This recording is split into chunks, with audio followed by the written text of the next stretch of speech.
Monteverde. Okay lang yan. Okay. Pass deflected na. Kuha ni Reyes ang bola ng center point. Reyes looking for Domingo. Uy, nakiela si Alherio. Symbol tayo.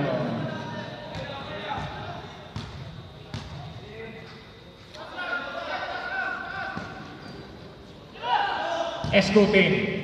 Jumps. Yes. Umeka pa yun. Aba, dalawang kalamangan para sa number 77-75, Rosales. Baba, Java. Rosales! In and out! Rosales again! And he was fouled by... Saba ko. Sino saban ko? Third personal foul, number 8, third Jaban? team foul. Ano, Sir? Again on the 15-foot line, number 18, Rosales.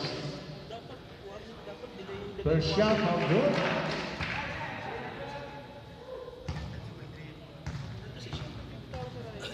Second shot, in and out. Power rebound there by number 8, Gonzalez.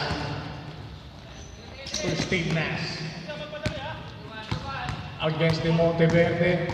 Nash, stop and shot. Ang ganda ng pasa. At may foul.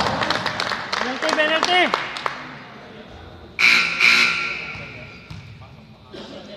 Senior foul. Yun. Jamar. Third personal foul, number 26, penalty. Penalty situation. Gonzalez, first shot. Ay! Wala. Tignan po natin. Remaining time 3 minutes, 44 seconds, fourth and last. Yes, a split there by Gonzalez. A split.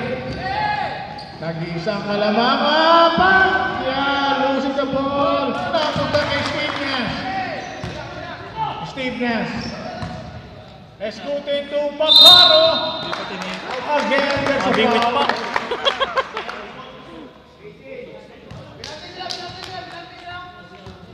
Fourth personal foul, number 18, penalty. Penalty situation po tayo ngayon.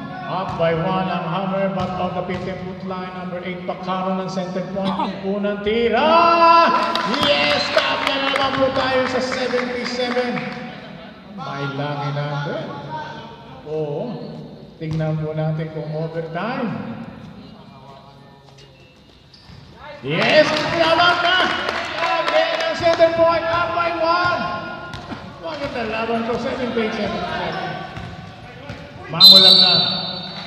There's a foul by Steve. Second personal foul, 0-3, warning for penalty. Okay, both teams now in penalty situation. Remaining time 3 minutes and 15 seconds. Mangulang na, long three, wala. Yes! For the rebound, pass break to Escutin. Escutin, tinago na naman ang bola. Wala kanya na naman ulit. Itinago na naman